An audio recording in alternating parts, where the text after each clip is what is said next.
It looked like Dave Grohl had it all: notoriety, wealth, and the respect of millions of music fans worldwide. He was the drummer who contributed to Nirvana's rise to fame, the Foo Fighters' creator, lead singer, and spirit, and musician who has played on hundreds of venues, from dirty garages to the luminous grandeur of Wembley, one of the most successful rock bands in history, and a guy who always showed up with a big grin, a lively glance, and long hair flowing as if nothing could ever put him down. Beneath that grin, however, were the scars of a tumultuous upbringing and the paralysis that followed his closest friend's suicide. When they were creating the next chapter of their musical dream, he was 50 years old and shocked to lose his second soulmate. The years when he had to shout above the constant ringing in his ears to see his own band play, the romantic blunders, the accusations. Dave Grohl's constant stage presence does not make him a legend.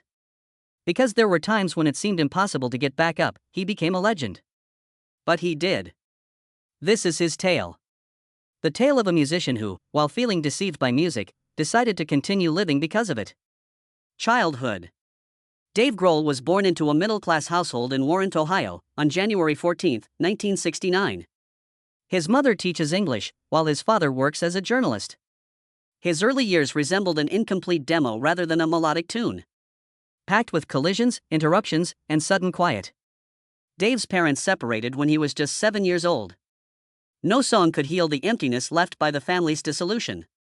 He and his sister relocated to Virginia to live with their mother, who would be the only person to continue to encourage him to pursue his musical career. Dave started using music as a coping mechanism during those lonely years when he had no parent to guide him. According to Dave's book, The Storyteller, it was the start of a protracted period of distance between father and son. Nevertheless, Dave continued to use guitar and percussion. He was completely self-taught. At the age of 17, he got a tattoo of Bonham's famous three-circle symbol on his arm and imitated his favorite musicians, Neil Peart, Rush, and John Bonham of Led Zeppelin. He had no official education, training, or guidance, but he had a passion for music. Instinct was the only thing directing him. A youngster nurtured in brokenness was transformed into a musician prepared to drum till his hands bled, only to establish that he lived by that urge, which was wild, honest, and unyielding. Early career. Before moving to the drums, Dave played guitar. Entirely self-directed. Just sound and feel, no gurus, no textbooks. He learned by imitating every beat while listening to drum parts on cassettes, then improvising purely out of instinct. Grohl once chuckled when asked about that procedure. After his first band, Mission Impossible, disbanded in 1985, Dave joined Dane Bramage, a local hardcore punk band. However, that trip wasn't lengthy either. That's when he got his first major break. One of the most reputable names in Washington, D.C., Scream, was mentioned to Dave. Was searching for a new drummer for the hardcore scene. He was just 17 when he went to the audition and falsely claimed to be 20 years old, which was the legal age to go on tour. His whole life was altered by one small untruth. Scream welcomed the high school dropout after being impressed by his unadulterated skill and powerful intensity. Only a few weeks later, Dave formally left school. Get into the vehicle and drove off. In a literal sense. He traveled with Scream for 4 years in a row, performing in small venues and gritty dive bars all around Europe. He learned how to make ends meet as a professional musician, including how to set up equipment, tune his kit, crash at gas stations, eat inexpensive food, and play drums with all of his remaining vigor. I didn't attend school, but I learned everything from Scream, Dave once said. How can one survive? How to perform live and, most all, how to maintain the flame while all else is fading. Then, in 1990, while on tour in California, Scream abruptly called it quits. The band's future seemed dismal when bassist Skeeter Thompson abruptly resigned. However, a single phone call transformed that emptiness. Dave was introduced to Nirvana by Buzz Osborne, the vocalist of the Melvins and a friend of Kurt Cobain.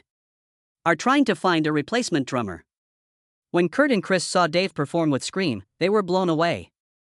Later, Chris said, "We needed a drummer who could thunder like a storm because we played loud, heavy music." Dave entered after that. No more auditions were held. The new drummer for Nirvana was Dave Grohl. Street punk and grunge were merely the beginning of a long and difficult journey. He had no idea that a year later, his name would be mentioned alongside Kurt Cobain's as one of the guys who permanently altered the music industry. Professional achievement. Although Dave Grohl didn't join Nirvana first, it was the band that made him famous and left a scar that would never completely go away.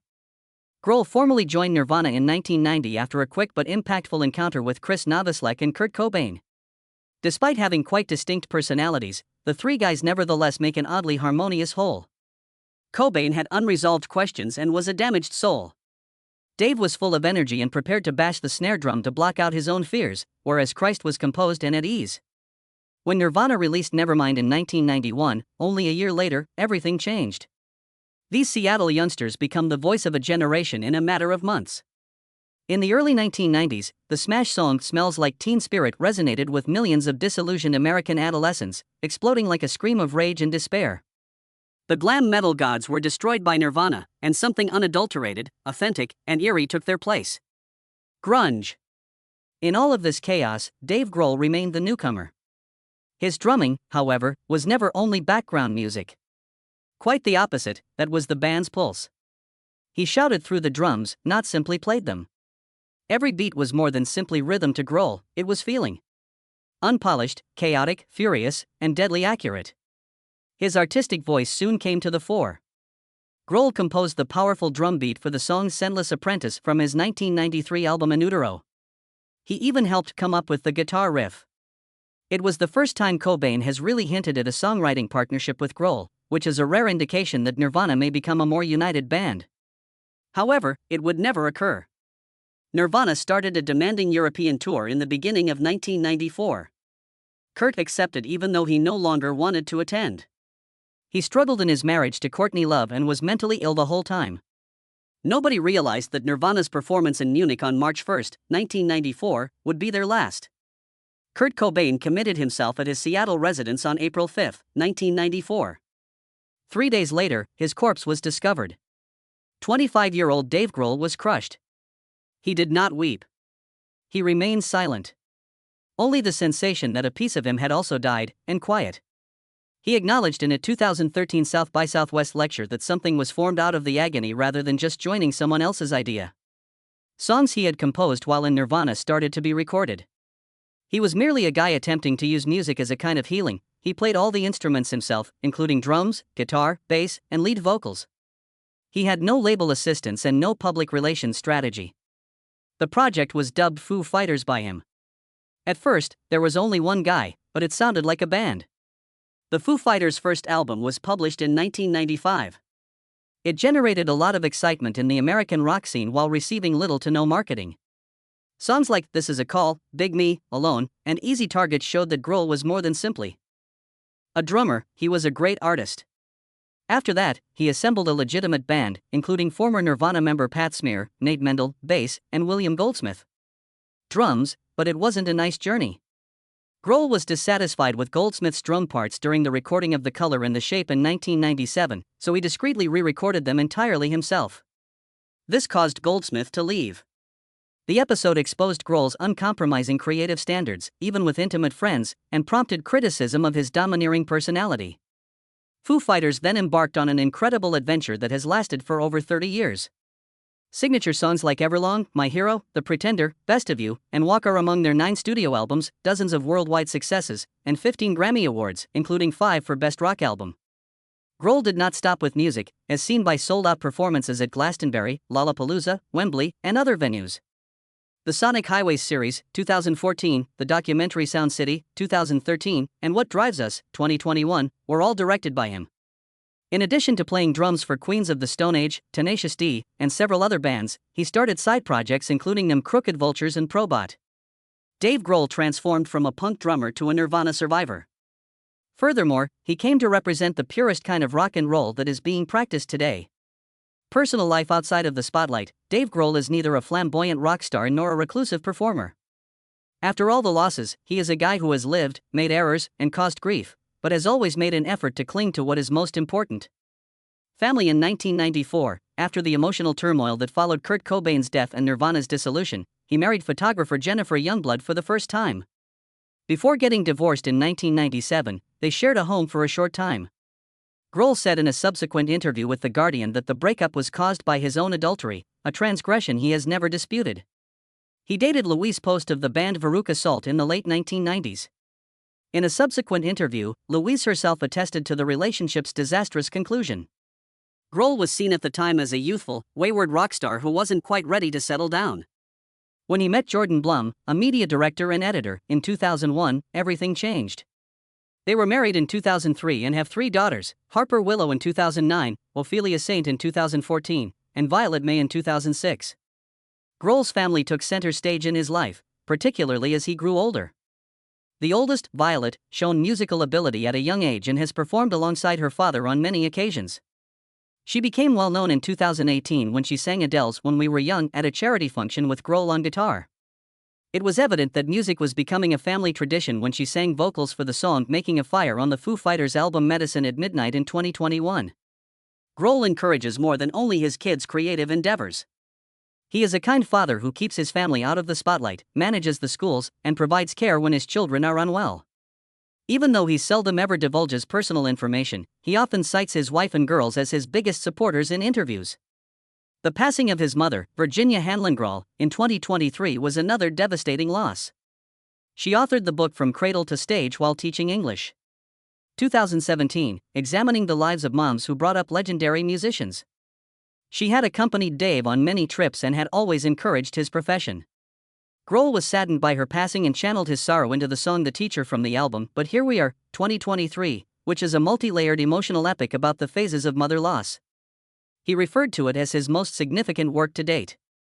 The unexpected death of Grohl's closest friend and drummer for the Foo Fighters, Taylor Hawkins, in Columbia on March 25, 2022, was maybe the greatest blow to his personal life recently. Ever before Taylor joined the band in 1997, the two had been together for 25 years. They were soulmates, not just bandmates. Grohl said in one interview that their connection was so deep we didn't need words. Following Hawkins' passing, Foo Fighters halted their tours and went into mourning. There were no grandiose declarations or justifications for the flaws in his life. Dave Grohl is honest about all of his truths. Using music as a bridge between people he has lost and those he still holds near, he has evolved from a careless young spouse to a bewildered new father to a silent son sitting by his mother's side in her last days. Current existence and legacy. Dave Grohl, 56, is no longer the long-haired tornado that once crashed into a snare drum. But he's still there, under the lights, among the thunderous clamor of thousands, and steeped in the memories of a whole rock-loving age.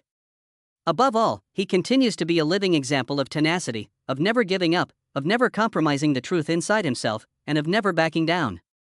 The Everything or Nothing at All tour, which Grohl and the Foo Fighters started in 2024, was a follow-up to the album But Here We Are, which was inspired by 2 significant losses, the passing of Grohl's mother, Virginia, and drummer Taylor Hawkins. Hundreds of thousands of people attended the tour, which took place in 19 stadiums around the US and Europe, and they were there for more than just the music. A silent generational transfer. Grohl wasn't alone himself on the London stage. Taylor's son Shane Hawkins played drums during the encore, while his oldest daughter Violet sang Show Me How next to him. It was more than simply a performance. It was a custom of transferring music as a lineage, as something alive, breathing, and timeless. Grohl started backing away from the unrelenting tempo he used to maintain behind the stage. The Foo Fighters abruptly canceled their planned performances in Asia and South America in 2025. Western media extensively claimed that Grohl needed time to settle his personal life, but no official comment was issued. After his public admission of having a daughter from an adulterous affair in late 2024. Although the announcement created a sensation, Grohl chose not to duck or duck. There was just a short, heartfelt letter accepting the reality and his commitment to assume care for both his present family and the new child, no news conferences or grandiose declarations. This wasn't about image for a guy who has publicly acknowledged his prior transgressions. Had to do with honesty. Grohl kept performing even after the ceaseless traveling. He performed symphonic versions of Everlong and The Sky is a Neighborhood during his special engagement at Coachella in April 2025 with the Los Angeles Philharmonic. Grohl had changed, he was more somber and grounded, but he still had the ferocious energy of his youth. He's been marked by time. After decades of performing at high decibel levels, Grohl has tinnitus, irreversible hearing loss, and is almost deaf in one ear. He needs specialized sound equipment on stage in order to feel the beat since he can no longer hear well in busy spaces. However, he never grumbles. Conversely, he said in an interview that winning Grammys wasn't the most emotional event of his career. It was listening to his daughter perform his songs in her own unique style and voice. And it may be the best way to describe Dave Grohl's legacy. Not awards, not top spots on the charts, not sold-out performances at Madison Square Garden or Wembley, but the capacity to motivate. He went from being a child who taught himself drums using old cassette recordings to a parent who now teaches his daughter to play the guitar. Before being the voice leading a band through 3 decades of highs and lows, he was a drummer in Nirvana's shadow. From someone who lost his mother, his closest friend, and a portion of his hearing. In each song, he redefined the meaning of life, and he continued to write and perform. Grohl stayed on stage in Sweden in 2015 after breaking his leg. After grabbing a guitar and sitting on a stretcher, he concluded the performance. He composed a new record in remembrance of his closest brother-in-arm, Taylor Hawkins, who departed away. He composed The Teacher when his mother passed away. For her, not for fans. And when everyone thought he was going to retire, he returned to the stage with a symphony orchestra while sporting the same grin that he had worn for decades. It was not Dave Grohl's destiny to become a legend. He lived to uphold the qualities that are most authentic in an artist: independence, integrity, and tenacity. Furthermore, it's his persistent presence, more than 30 years strong, in a music industry that is becoming more throwaway and forgettable. That could be his most enduring legacy. The grunge revolution was not initiated by Dave Grohl. He's not the most technically proficient drummer or the best voice. However, Grohl is one of the few people who are still alive in a music industry full of brilliant, flaming icons that finally faded, not because of his fame, but rather because of his uncompromising honesty with himself. After growing up in a dysfunctional household and learning the drum as a means of escaping loneliness, he entered Nirvana and saw both its ascent and its decline. Grohl didn't crumble or hold on to the past when Kurt Cobain committed himself. Rather of replacing Nirvana, he started a new band from scratch in order to save his own life. The Foo Fighters are now among the most well-known rock bands worldwide, 30 years later. Grohl has experienced physical injuries, divorce, personal scandals, the death of his closest friend, the loss of loved ones, and hearing loss. However, he has never wavered in his conviction that music is a language of healing. Millions look to him as a living example of a generation that has experienced sorrow but has never given up, despite the fact that he never declares himself an idol, writes books to boast, or screams for titles. In the conventional sense, Dave Grohl is not a legend. He is the epitome of perseverance, living, creating music, and loving despite grief that is beyond description. And maybe that's why he will always be remembered.